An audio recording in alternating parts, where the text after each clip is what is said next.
Habang nasa ere ang lambanang si Ferilina, ay nakikita niya ang napakaraming ahas na papunta sa isang direksyon. Kaya sigurado siyang naroon si Zuma sa direksyong tinutumbok ng mga ahas. Kaya pinilit niyang bilisan ang kanyang paglipad kahit medyo nahihirapan siyang magmaniobra sa pagliko-liko gawa ng makakapal na dahon ng mga puno. Kapag bumaba naman siya ng sobra, ay maaari siyang malingkisan ng mga ahas, kaya kailangan ay nasa safe distance lang siya. Makalipas ang ilang minuto ng paglipad, ay naabutan niyang papalapit na si Zuma sa isang gwapo, matangkad at maskuladong lalaki. Nakikita niya na panay ang pana ng lalaki sa mga ahas na sumusunod sa kanya. Kaya naman, dali-dali nang bumalik si Ferilina sa paglipad patungo kay Maris. Pagkabalik niya ay nakita niyang hinihingal ang inang babaylan dahil hindi na lakad ang ginagawa nito, kundi lakad takbo ng walang pahinga. Inang babaylan, tama po kayo ng hinala.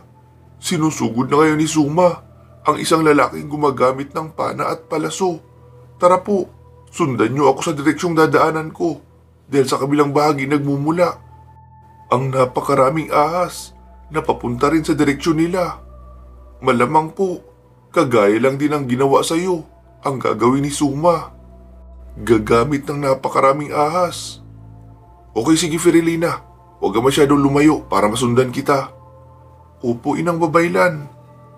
Wika ng lambana at lumipad na patungo sa kanilang pupuntahan.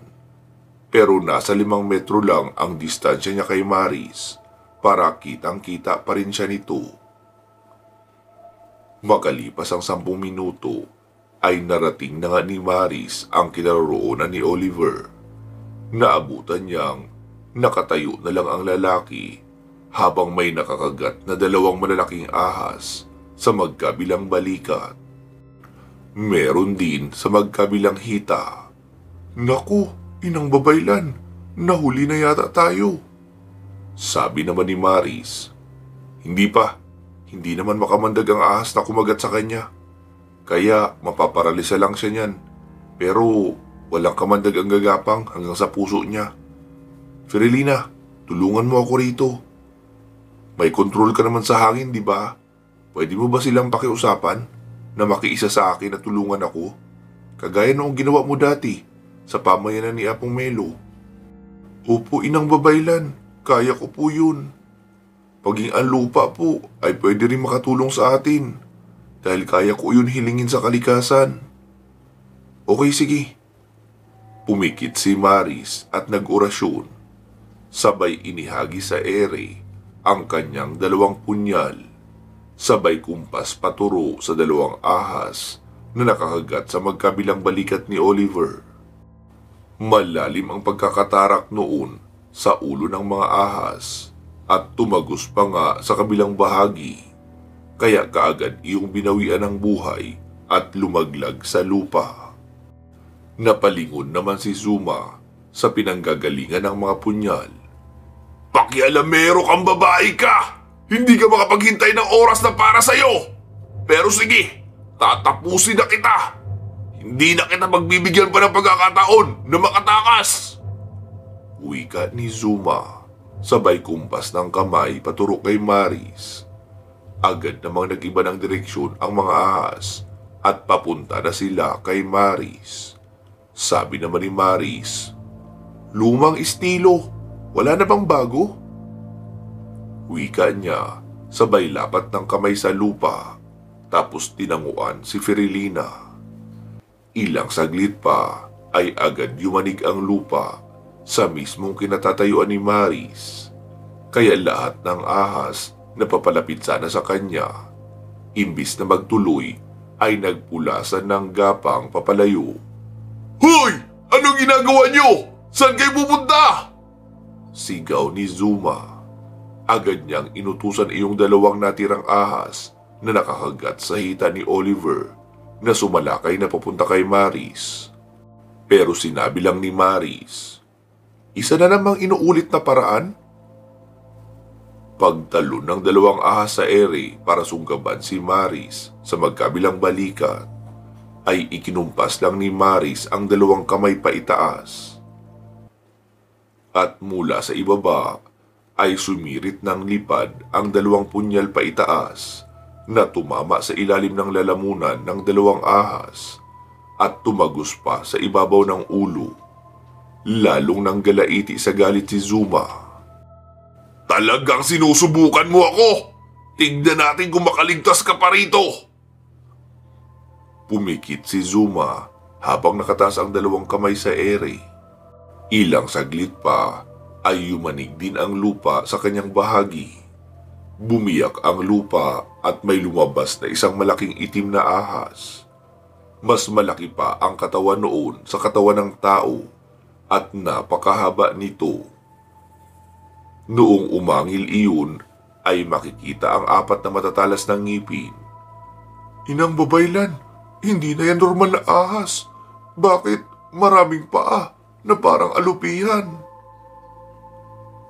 "Halimaw na po yata yan na galing sa ilalim ng lupa," sabi naman ni Maris. "Di mabuti para mabawasan na rin natin kahit isang piraso ang mga halimaw na galing sa Astra." Ikinumpas ni Maris ang kanyang mga kamay at umangat ang mga bato sa paligid. Iyong mga kasing laki ng nyug o mas malaki pa. Noong ikuyom ni Maris ng todo ang kanyang mga kamay, ay kusang nadurog ang mga bato at ang tanging natitira ay ang hugis patusok na may haba na isang dangkal. Hindi bababa sa 30 ang nabuo niyang ganoon. "Anong akala mo sa Diyos ng mga ahas sa Astra? Matatablan basta-basta na pinatulisan mong bato? Nagkakamali ka. Baka kahit iyong dalawa mong punyal ay maputo lang sa tigas ng kaliskis niya." "Mamaya ka na magsaya kapag napatunayan mo na yung sinasabi mo. Sige na, ano pang hinihintay mo? Pasugurin mo na yung alaga mo," wika ni Maris. Ngumisi si Zuma at nanggigigil na kumumpas paturo kay Maris. Umangil muli ang nilalang na iyon nang napakasakit sa tenga. Medyo napapikit pa nga kaunti si Maris sa lakas ng hiyaw noon. Matapos sumiyaw ay saka na sumugod. Agad nag-hand signal si Maris ng 3 magkakaiba. Pagkatapos lang noon ay nagkaroon ng tila usok na kulay pula na bumalot sa mga matutulis na bato, pati na sa 2 punyal. Noong sapat na ang layo, ay saka siya kumumpas paturo sa napakalaking ahas. Tila mga balang sumirit sa ere ang mga matutulis na bato. Lahat ng iyon ay tumarak sa leeg at katawan noong malaking ahas. Ang 2 punyal laman ay sa magkabilang mata ng ahas tumarak at tumagos pa sa likuran. Napanganga si Zuma at hindi makapaniwala sa nakita. "Paano mo nagawa yun?" sigaw ni Zuma. Sabi naman ni Maris, "Ang mali mo, hindi mo muna kinilala kung sino ang kalaban mo. Ako si Maris, ang inang babaylan. Kalahating tao at kalahating burhamin. Espiritual na enerhiya ko iyon bilang burhamin ang ikinarga ko sa punyal at sa mga pinatulisang bato. Kaya imposibleng hindi tumalab sa isang nilalang na taga-Astra lang din. Ngayon, kailangan na natin ligpitin ang halimaw na ito. Hindi ito pwedeng makita ng kahit sino pang nilalang." Kumumpas si Maris sa itaas, sabay turo sa wala ng buhay na malaking ahas. Ilang segundo lang ay isang malaking guhit ng kidlat ang lumatay sa ulo papuntang katawan ng malaking ahas na mula sa Astra. Doon na iyon biglang nagliyab ng todo at natupok hanggang sa maging abo. Hindi ito maaari! Sigaw ni Zuma at umatake kay Maris. Bigla na rin ito nagkaroon ng kaliskis ng ahas at humaba ang dila. Sabi naman ni Maris, "Pasensya ka na. Masyado ka ng maraming nahawakan na parte ng katawan ko noong nakaraan. Hindi na ako papayag na makaulit ka pa." Tuloy-tuloy si Zuma sa pagsalakay kay Maris dahil wala naman siyang nakikitang sandata si Maris na papunta sa kanya. Maging ang dalawang punyal ay nakita niyang isiniksik na sa lalagyanan. 10 hakbang bago makarating si Zuma kay Maris ay nagulat ito noong magdilim ang kanyang kinakatayuan. Noong mapatingala siya sa itaas ay nanlaki ang kanyang mga mata noong makita ang isang napakalaking bato na papabagsak sa kanya. Masyado na iyong malapit at wala ng pagkakataon para umilag. Kaya pagkabagsak noon ay durug-durug siya at agad binawian ng buhay. Sabi naman ni Firilina, "Ayun, naging giniling na ahas." Noong lingunin naman ni Maris ang mga pangkaraniwang ahas na nasa paligid kanina, ay wala nang natira kahit isa. "Inang babaylan, si Kuyang Pogi, umandusay na." Pagkalingon ni Maris kay Oliver, ay humandusay na nga iyon sa lupa. Agad iyong tinakbo ni Maris. "Firilina, ikuha mo ako ng isang buhay na bato na kasing laki ng kamao." "Opo." Agad lumipad si Firilina upang kumuha noon. Pagkalapit ni Maris kay Oliver, ay agad niyang tinignan ang balikat. Malaki ang butas roon na nagmula sa pangil noong mga ahas. Nangingitim rin iyon. Ilang saglit pa ay dumating na rin si Firilina dala ang bato. "Dito, Firilina!" wika ni Maris dahil nakita niyang lumampas pa sa kanya ang lipad ng lambana. Halatang nabibigatan ito sa dalang bato. "Inang babaylan naman eh, mabigat kaya to." "Ay, ganun ba? Bakit ang malalaking bato dati napagulong mo sa itaas?" "Hindi naman ako yun eh. Nakisuyo lang ako sa hangin at sa lupa. Kaya iyon gumulong pa ibaba." "Ah, ganun ba? Oh, akin na yan. Salamat ah." Wika ni Maris, sabay kuha ng batong buhay na bitbit ng lambana. Inorasyonan niya iyon, tapos inilapit sa butas ng sugat. Ilang saglit pa ay bumubulwak na papalabas ang kamandag at kontaminadong dugo ng binata. Ginawa niya iyon sa magkabilang balikat. Sabi naman ni Firilina, "Inang babaylan, baka nakakalimutan mo. May kagat din siya sa magkabilang hita. Paano mo yan tatanggalan ng kamandag?" "Hala, oo nga Firilina no. Mukhang no choice ako. Kailangan ko siyang hubaran." "Hala, hindi makikita mo yung inang babaylan?" "No choice nga eh. Pipikit na lang siguro ako." "Sure ka inang babaylan? Hindi mo sisilipin yung dala niyang ahas?" "Che, ewan ko sa'yo Firilina. Huwag mo nga akong pag-isipan ng masama. Inang babaylan ako diba at manggagamot. Kaya walang mali siyang gagawin ko kahit paano makita ko." "Bakit po? Hindi ka po ba nagagwapuhan sa kanya?" "Huwag mo sabi akong tatanungin ng ganyan. Ikuha mo na lang ako ng murang dahon ng bayabas. Itatapal ko sa sugat niya. Pagkatapos ko mapalabas ang mga kamandag. Tagalan mo ha. Huwag kang babalik kapag hindi pa kita tinatawag na lumapit." Ayaw mo lang na makita ko eh, kung saan dadapo ang tingin mo." "Pwede ba Firilina? Umalis ka na. Ahagisan kita dyan ng maliliit na ahas eh. Narinig ko pa naman na meron pa sa paligid." "Hala, wag po. Takot po ako sa ahas inang babaylan. Ito po, aalis na." Wika ng lambana at agad nang lumipad papalayo. Sabi naman ni Maris, "Kung sino ka man, Kuyang Pogi, patawarin mo ako kung ano man ang makita ko rito. Malinis ang intensyon ko. Gagawin ko ito para iligtas ang buhay mo. Wika niya habang inaalis ang lock ng body bag sa kasinturon bago ang butulis ng pantalon. Noong ibaba niya ang zipper, ay pumikit na siya sa kadahan-dahang hinila ang pantalon paibaba. Noong naroon na ang pantalon sa mas mababa sa tuhod, ay saka siya nagmulat ng mata. Pero nakatingin siya sa gitnang bahagi. Napahinga ng malalim si Maris noong makitang naka-boxer shorts pa pala yung lalaki. Akala niya ay panloob na agad. Ay, mabuti at may sapaw ka pala. Kinabahan naman ako roon. Akala ko makakakita ako uli ng ahas, kakaibang ahas. Nakangiting wika ni Maris. Kahit sarili niya lang naman ang kanyang kinakausap.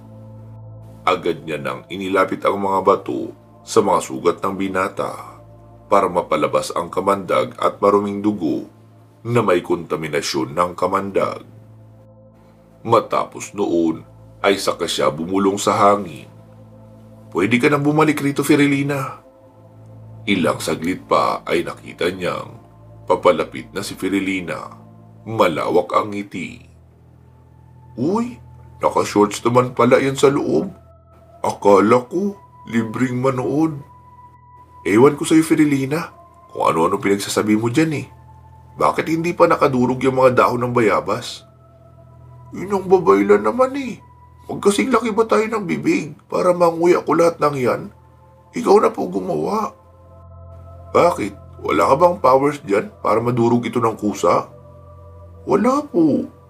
Sige na, nguyain mo na po para may personal touch. Tapos, sasabihin ng lalaki ng pagkagising, napaka-sweet mo naman, magandang binibini.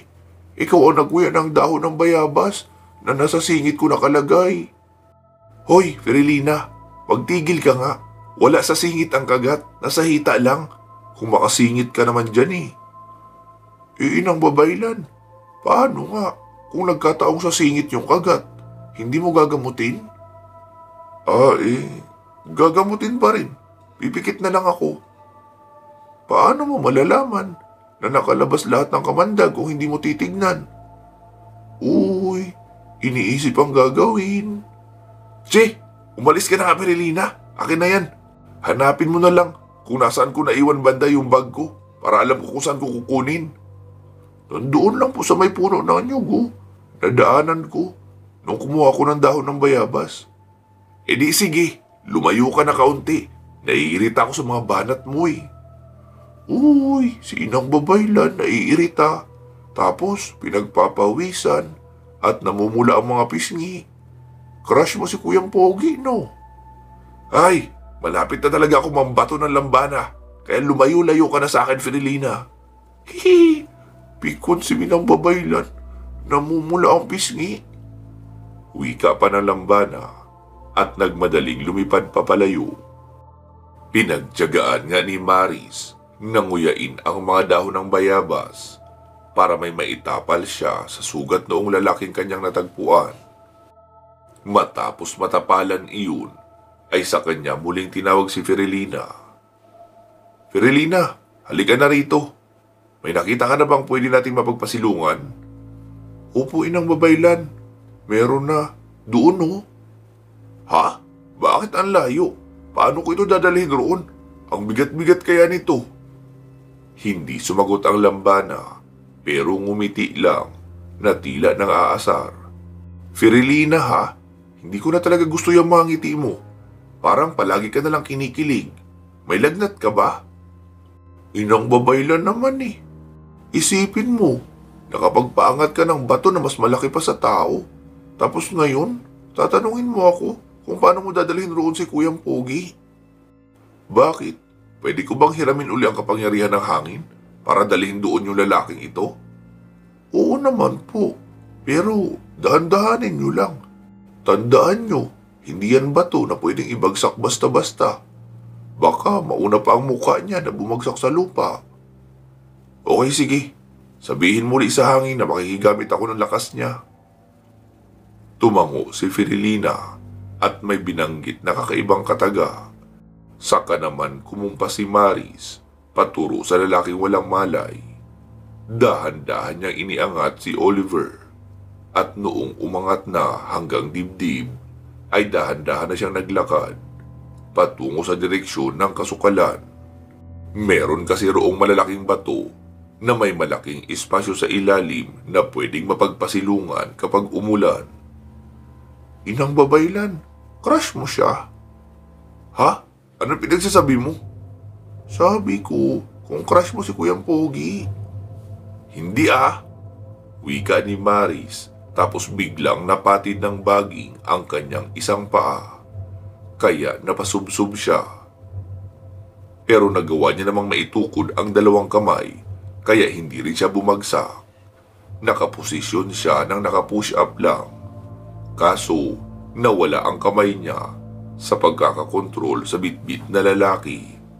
Inang babaylan, si Kuyang Pogi! Sigaw ni Firilina. Pero huli na noong maibalik ni Maris ang kanyang kamay. Bumagsak na si Oliver sa lupa nang nakapadapa. Kaya nakalapat sa putik ang mukha noon. Naku naman Firilina, kung ano-ano kasi pinagsasabi mo Nadisgrasya na tuloy yung lalaki. Mag-anyong tao ka nga Firilina at ang makurot ko yung singit mo, ang kulit-kulit mo Ay, si Inang Babaylan, aminin mo na kasi, crush mo si Kuyang Pogi kaya nawawala ka sa focus. Ewan ko sa'yo Firilina. Asar na wika ni Maris at binalikan ang kanyang mga gamit. Noong makapwesto na, ay inihiga niya si Oliver ng maayos at ipinaunan sa bag. Firilina, gamitin mo ngayang pakaway-kaway mo dyan. Gisingin mo na siya para malaman natin kung sino siya talaga. Masusunod po, Inang Babaylan. Agad kumumpa si Firilina at ilang saglit pa ay napasinghap na si Oliver. Nasaan ang taong ahas? Nasaan na siya? Sino ka? Tanong ni Oliver na nagulat nang makakita ng babae sa harapan niya. Wala na siya, sir. Sino ka? At bakit ka narito sa kagubatang ito? Tanong ni Maris. Napatitig naman si Oliver sa mukha ni Maris. Ikaw? Ikaw nga? Ha? Anong ako nga? Gulat na tanong ni Maris. Ikaw yung babae sa panaginip ko. Ikaw ang dahilan kaya ako aakyat ng ibisan. Ibig sabihin, ikaw yung sinasabi ng lolo ko na Inang Babaylan.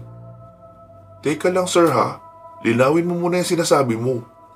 Oo, ako nga ang kasalukuyang Inang Babaylan ngayon. By the way, Maris ang pangalan ko. Ikaw, anong pangalan mo? Ako si Oliver. Apo ako ng isang albularyo. Nagmula raw kami sa lahi ng mga tagabantay. Ha? Imposible iyon dahil meron ng kasalukuyang tagabantay. Oo, alam ko rin yun. Tagabantay ng elemento ng kalikasan ang sinasabi mo. Pero ibang uri kami ng tagabantay. Kami ang tagabantay na mula sa lahi ng mga anghel. Kapag nakompromiso ang tagabantay ng mga elemento, ibig sabihin, walang magiging protektor ang Inang Babaylan. Doon lang tatawagin ang tagabantay mula sa lahi ng mga anghel. Hindi ko alam kung anong nangyari sa isang tagabantay. Bakit hindi mo siya kasama? Patay na ba siya? Hindi, buhay pa siya. Pero nawalan siya ng kapangyarihan dahil sa isinagawang ritual ni Isabel. Kabiyak siya ng mortal na kaaway ng kabutihan. Yun ang dahilan kaya ako aakyat ng ibisan para alamin kung may paraan na maibalik ang kapangyarihan ng tagabantay. Nasaan ang tagabantay? Nasa bayan pa siya. Magnus ang pangalan niya. Kababata ko siya. Marami rin siyang nilulutas ng mga problemang kababalaghan sa bayan. Kaya hindi siya nakasabay sa akin sa paglalakbay. Pero susunod siya sa akin sa ibisan. Baka nga nasa paglalakbay na rin ang mga iyon. Kailan ka pa naging tagabantay, Oliver? Bago lang. Wala pang isang buwan. Magmula noong maging sunod-sunod ang mga kakaibang panaginip ko. Palagi kita nakikita roon.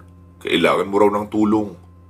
Noong sabihin ko yun kay lolo ko, ang sabi niya, isa lang raw ang ibig sabihin noon.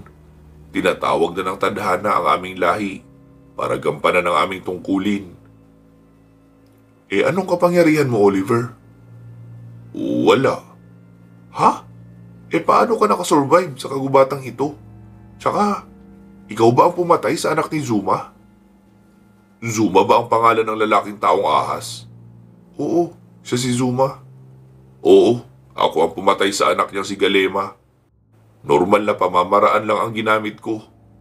Pero hindi lang siya nakalaban ko mula nung umakyat ako sa bundok na ito. Napakarami pang nilalang akong kinaharap. Pero may nakalaban ako na hindi ko alam kung paano ko natalo. Basta nagigising na lang ako na nasa ligtas na akong lugar. Tapos ang mga sugat ko ay magaling na. Anong ibig sabihin noon, Maris? Ibig sabihin noon, may gabay ka. Kaso mukhang hindi mo pa siya nakakausap dahil wala kang ideya kung sino siya. Oo, gano'n na nga siguro. So, magsasabay na tayo umakyat ng Ibisan? Tanong ni Oliver. Sabi naman ni Maris, sa tingin ko, oo. Kasi kung kaya ka umakyat ng mundo para protektahan ang inang babaylan, ibig sabihin, ako yung kailangan mong bantayan at protektahan. Teka pala, Maris, anong nangyari kay Zuma? Hindi ko siya kinaya Kasi ginamitan niya ako ng hipnotismo. Kinontrol niya ang katawan ko. Lalo na noong makagat ako ng 4 na ahas. Hala, may benda na pala ako. Pinalabas mo ba ang mga kamandag bago mo ako binendahan? Oo naman. Anong tingin mo sa akin? Newly hire sa pagiging inang babaylan. Besides, licensed nurse ako bago ako naging inang babaylan. Kaya, familiar ako sa panggagamot, no? Ganun ba? Sorry naman, naniniguro lang. Siya nga pala, may tent ako roon sa medyo mataas na bahagi. Tara, doon na lang tayo. May sarili kang kwarto roon. Ha? Sariling kwarto? Oo. Tsaka marami akong pagkain. May kapre kasi rito kagabi. Binigyan ko ng tabako. Tapos kinaumagahan, binigyan niya naman ako ng mangga at saging na saba. Marami yun. Tamang-tama, may makakatulong na akong kumain noon. Teka, kasama mo ba ang lambanang yan? Uy, nagsasalita ka ba, Miss Lambana? Sabi naman ni Frilina. Nakikita mo ako? Oo, kahit naman maliit ka, madali ka naman makita. Dahil hindi ka naman kasing laki ng langgam. Tsaka, makulay ang suot mo, pati na ang pakpak. Sabi naman ni Maris. Mukhang totoo nga ang sinasabi mo, Oliver. Mga piling tao lang ang makakakita kay Frilina. Depende na lang kung sasadyain niya magpakita. Sige, tara na pala sa tent mo. Hindi pa ako nag-aalmusal dahil sinabi ng mga ibon ang balak na pagsugod sa'yo ni Zuma. Kaya maaga akong gumising at nagmadali na maglakad para maabutan pa kita ng buhay. Mabuti at umabot pa ako. Oo nga maraming salamat ha. Nakakahiya nga. Umakyat ako ng kabundukan para hanapin ka at protektahan. Tapos, ikaw patuloy ang nagligtas sa akin. Ano ka ba? Hindi sa lahat ng pagkakataon, ikaw ang lamang sa kalaban. Ang totoo niyan. Matagal akong namalagi sa pamayanan ng mga lambana dahil natalo ako ni Zuma nung una kaming naglaban. Kaya nitong pangalawa ay alam ko na ang gagawin ko. Ayoko rin kasing patayin lahat ng ahas na inutusan niya sumugod sa akin dahil hindi naman masasama ang mga ahas. Pangkaraniwang hayop lang din sila. Nakokontrol lang sila ni Zuma kaya sila sumasalakay. Kaya sa pagkakataong ito, yung 4 na malalaking ahas lang ang pinatay ko kasi mga tagapaglingkod talaga yun ni Zuma. Tapos yung malaking ahas na natawag niya mula sa Astra. Yun ba yung underworld? Yung Astra? Oo, tara na, nagugutom na ako. Uwi ka ni Maris. Tapos inalalayan niya na si Oliver na makatayo. Nagtungo na sila sa ginawang kubol ng binata. Ayan ang pwesto ko. Oh, di ba? May sarili kang kwarto sa kabilang bahagi ng ugat. Malapad naman ang dala kong tolda. I-extend na lang natin yan patungo sa kabila. Mukhang may pansapin ka rin naman. Ito pala ang hinog na mangga at inihaw na saging. Sabi naman ni Maris. Tama-tama, may tira pa ako inihaw na kuneho. Sabay na tayong kumain. Teka, anong oras na ba? Agad namang tumingin si Oliver sa kanyang relo. 10:00 pa lang pasado, pero nagugutom na rin ako eh. Tara, kain na tayo ng sabay. Kailan pala tayo magtutuloy sa paglalakbay? Ano ka ba? Kita mong hindi ka pa nga makatayo ng tuwid. Paglalakbay na ang iniisip mo. Saka na tayo maglakbay? Baka 2 to 3 days kapag magaling na ang sugat mo at makakalakad ka na ng maayos. Okay, sige. Salamat ha. Wala yun. Wika ni Maris at umupo na sa harapan ng pwesto ni Oliver at nagsimula na silang kumain. Pansamantala po muna natin puputulin dito itong ating kwento. Sa wakas at nagtagpo na sina Maris at ang ikalawang tagabantay na nagmula sa lahi ng mga anghel. Magsama-sama po tayong muli sa part 181. Mag-iingat po kayo palagi at hanggang sa muli.